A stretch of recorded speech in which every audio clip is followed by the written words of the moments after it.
What is up guys, I'm Jack and this is Driven by Data.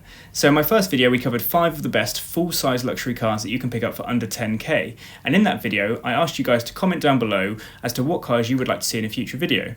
Now the first person to comment was Mike, and he asked for the top 5 mid-size luxury cars that you can pick up for under 10k. So that is what we're going to be covering in this video. As always, please take a moment to like this video because it really helps the channel, and subscribe if you're new around here. We're really close to hitting our first goal of 100 subscribers and I would love for you to be part of the journey. And also make sure to comment down below what cars you would like to see featured in a future video, because just like Mike, I might pick yours and make a video about it. Anyway, that's enough of that. Now let's get into it. First up, we have the obvious choice, the BMW 5 Series. The 6th generation of the BMW 5 Series was available for the 2010 to 2016 model years. It was available in saloon variation, known as the F10, as well as the Touring Estate, known as the F11, and the Gran Turismo Fastback, known as the F07. We're interested in the F10 for that classic luxury saloon design. Whereas the previous E60 5 Series was known for its controversial curved lines, the F10 design is more refined and subtle than its predecessor. The F10 is built on the same basic platform as the F017 series, which means it's big, but also it can be very luxurious given the right options selected. The chassis is said to be 55% stiffer than the previous E60. As standard, the F10 came with dual-zone climate control, 6.5-inch iDrive with sat-nav and DAB, and front and rear parking sensors. The M Sport package was available on all models and included the Sport chassis and styling tweaks, as well as M Sport alloys. The LCI came for the 2014 model year and introduced bi-xenon headlights as standard, as well as improved automatic transmissions, an updated iDrive system, and styling tweaks, most noticeably on the lower sections of the front and rear bumpers. The 520D was the most popular, however there were also 518, 525, 530 and 535D options available. The 530 and 535 were 6-cylinder throughout production, whereas the 518 and the 520 were 4 cylinders. The 525 started as a 6-cylinder but was replaced by a turbo 4 with slightly increased power. In reality, you'll probably be choosing between the 520D if you prioritise efficiency and the 530D if you want some more power, since the other models were fewer in number. The 520D came with 181 horsepower pre-facelift and 188 horsepower with the LCI, whereas the 530D had 241 and then 255 horsepower. The 535D started at 295 and then went all the way to 308 horsepower. If you're looking for something ULEZ compliant, then either make sure you get a facelift diesel model, which is Euro 6 compliant, or any of the petrol models will be fine. Here, for example, is a 3-owner 520D M Sport with around 90,000 miles. It's a 2014 model, and you can tell it's an LCI because of the sculpted lower bumper. This one's up for just under 10k. For an equivalent LCI 530D, you're going to be looking at higher miles for the same budget. This 530D has had 3 previous owners, but has covered 128,000 miles, and it's up for £9,300. If, however, you aren't worried about the ULEZ, you can get more for your money. This 2012 520D M Sport has only 1 previous owner, it's covered 108 miles, and is up for under 7k. Next up, we've got something which is definitely a less obvious choice. This is the Infiniti M35H. Nissan's luxury brand Infiniti introduced the 4th generation Infiniti M in 2010. It was produced until 2019, although Infiniti rebranded it to the Q70 from 2014 onwards to align it with their new naming scheme.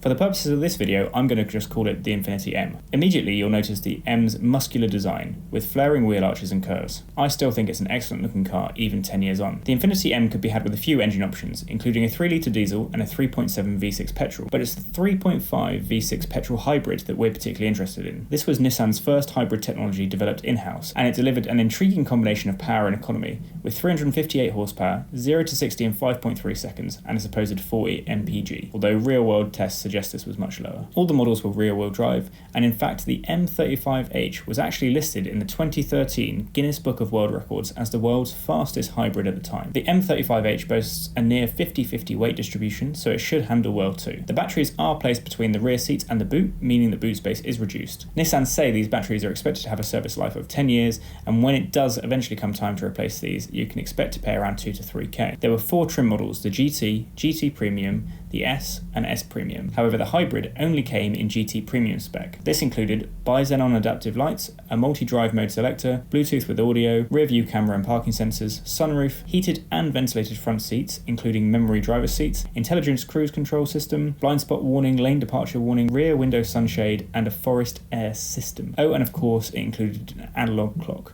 the pinnacle of automotive luxury. The forums suggest these cars are fairly reliable, although many had work done for free under recall, including the prop shaft and updated hybrid modules, so it's worth checking if these were done. There are a few complaints of issues with the hybrid system. Owners have complained, however, of little niggles, such as the lights in the door handle stopping working, and sourcing parts in the UK is tricky even for such simple problems, so it often means having to import from the US. Here, for example, is a 2013 model with 81,000 miles and 2 previous owners in black on black, and it has recently been reduced from 9,995 to just under 9k. And now we have another Japanese hybrid. This is the Lexus GS 450h. The GS lineup from Lexus is a luxury performance saloon that was first introduced in the early 1990s. So Lexus has had some time to refine this model. Although with the market shifting towards SUVs and the full-size luxury LS outselling the GS significantly, Lexus sadly stopped production of the GS in 2020. Like the Infiniti, the GS could be had in a number of engine options, but it's the 450h hybrid that we're interested in. When production started in 2006, it was officially the first rear-wheel drive production hybrid on sale, with a 3.5 V6 petrol engine and the battery combining to deliver 341 horsepower. The hybrid technology will let you drive up to about 30 miles an hour on electric alone, and of course it's ULEZ compliant. The fourth and final generation GS was the L10. Delivery started mid-2012 in the UK. Its design still looks modern today, and they continue to command a premium outside our budget. For this reason, we're going to turn our attention to the third generation S190 hybrids, in particular the 2007 model onwards, because this came with a slight facelift with a revised front grille and bumper, an updated steering wheel and instrument cluster. The GS came loaded with tech for the time, included a number of safety-oriented inclusions, such as the pre-crash brake technology, pre-crash seatbelt assist, more airbags than you can shake a stick at, and even active headrests for the front seats, which help to minimise whiplash. They also make it easier to get in and out of the cars, with the steering column and seats retracting when you turn the ignition off and automatically going back into place when you turn it on. Base level cars got automatic climate control, wood trim, electric folding mirrors and a 6 CD changer, whereas the SE models added leather and a rear parking camera. In my opinion, leather is essential in a luxury car. The hybrid technology makes the GS a very quiet and relaxing drive. Whilst it's capable of good acceleration and motorway speed, it's never trying to make a big fuss about it. This does mean a somewhat less engaging drive than perhaps a BMW, but it depends on your priorities. Lexus has a great reputation for reliability, and the GS is no different. However, the hybrid eventually will need those batteries replacing, and similarly to the Nissan, it will set you back around 3k. Here is a 2009 GS 450h with just 63,000 miles for under 9k. It's an SE with leather and parking sensors, and it has up-to-date service history. Okay, now for a controversial one, the Mazda 6. Mazda first introduced the Mazda 6 back in 2002 as a front-wheel drive mid-size saloon. Whilst not initially considered in the luxury segment, the latest generation GJ Mazda 6 might have you rethink that. The GJ is the third generation of Mazda 6, introduced in 2012, and its design was highly praised. It was a finalist in the 2013 World Car Design of the Year award. This third generation Mazda 6 is still in production today, and it's received a couple of facelifts along the way, with the first coming in 2015 and another in 2018. The 2015 facelift includes some welcome updates, such as sound deadening and softer suspension. This makes for a quieter, more comfortable, more refined ride, which increases the luxury inside the cabin. You'll find a 7-inch infotainment screen as standard, as well as heads-up display. In 2016, the Mazda 6 Sport Nav was the range-topping model, including G vectoring control, which is a fancy name for improved handling, and it had refinements to the 2.2-litre diesel engine, which made it quieter and smoother. The Sport Nav also included electric memory seats, heated steering wheel, and traffic sign recognition, as well as a reversing camera. Depending on the year, there was typically a choice of 2-litre petrol or 2.2-litre diesel engines. Both the 2-litre petrol and the 2.2 diesel could be had in a choice of power outputs. The 2-litre petrol could be had in 143 or 163 horsepower, whereas the 2.2D could be had in 148 or 172 horsepower. The more powerful 2-litre petrol could only be had in manual, but all others could be had in choice of auto or manual. The more powerful diesel is the quickest, and it's also very economical, so it's the one to go for most people. Now, I know what you're saying. The Mazda 6 is not competing directly in the luxury segment today, but by virtue of car advancements, the newer Mazda 6 competes well with the older luxury vehicles on this list, which are more expensive to purchase new. Whilst it does lack power, it is still quick enough for everyday needs, and it has good torque for motorway cruising. The thing is, you should expect to see more significant depreciation, as Mazdas don't tend to hold their value so well. The DPF is a concern on these, as well as low oil pressure issues where the oil sump can get clogged. If anyone has any experience with these Mazda 6s, please let us know in the comments below how you got on. Here is an example of the top of the range Sport Nav model from 2016 in a striking blue colour. It's done 94,000 miles, it comes with full dealer service history, and it's up for 9.5k. And finally, we're going back to something else that you definitely would expect on this list.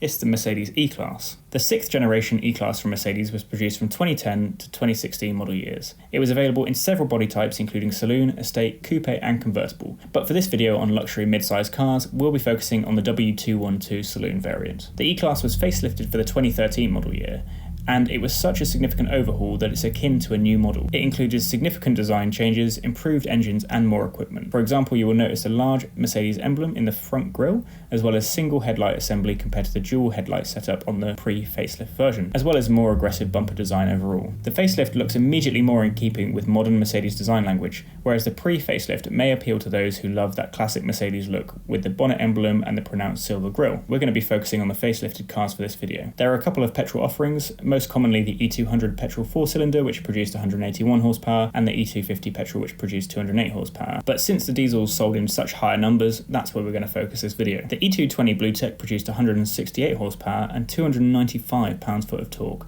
with a quoted 50 miles per gallon. The 250 CDI was not ULEZ compliant, but it did produce 201 horsepower with 369 pound-foot of torque and a quoted 50 mpg. Later they did introduce an E250 BlueTech, which produced more or less the same power, and it was ULEZ compliant because of reduced emissions. The E350 BlueTech was a V6 turbo diesel producing 254 horsepower and 457 pound-foot of torque, with a quoted mpg of still 44 miles per gallon. Turning to equipment, you got the command system with a 7-inch display and Bluetooth as standard. Optional extras included a rear view camera, Harman Kardon sound system, as well as heated and ventilated front seats. Here we have a 2015 E220 BlueTech with the AMG Night Edition package. It's had 3 owners and covered 92k miles for just under £10,000. For more power, here we have the E350 BlueTech AMG Sport with 2 owners, just under 100,000 miles, and it's up for 10k. But finally, if you aren't worried about ULEZ, you can get a lot more for your money once again. For example, this 2013 E220 CDI with only 66,000 miles and 1 previous owner for £8,500. Now that we've seen all 5 cars, let's dig into the data. Firstly, looking at acceleration, we see the world record holding Infiniti is the quickest at 5.3 seconds 0 to 60. Closely followed though by the 530D LCI and the other hybrid on the list, the GS 450H.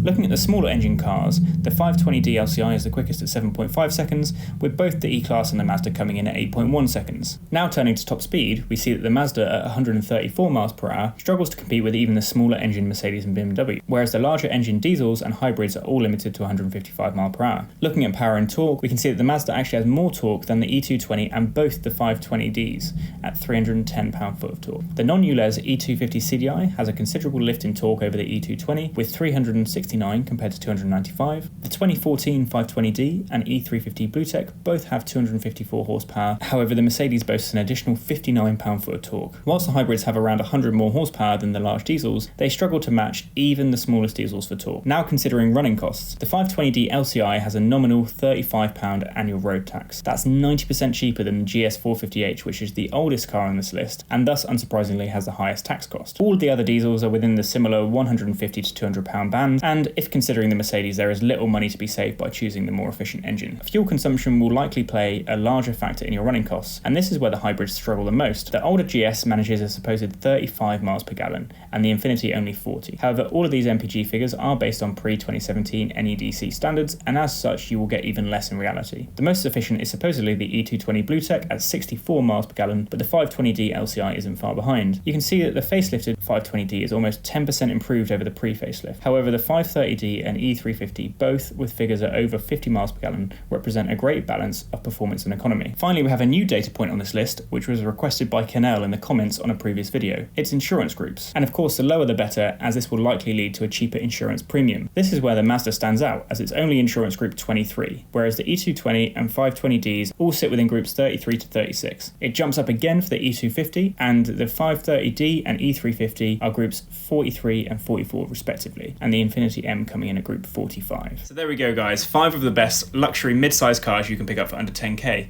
I know I threw some controversial picks in there, and there were definitely some viable cars which I didn't cover. One that comes to mind is the Jaguar XF. But I'd love to hear in the comments down below which of the 5 you would pick, or if you have another suggestion. If you made it this far, please be sure to give the video a like and subscribe if you haven't already. A lot of effort goes into making these videos, and I'd really appreciate your support. You can subscribe here, and there's another video here, and I'll catch you in the next one.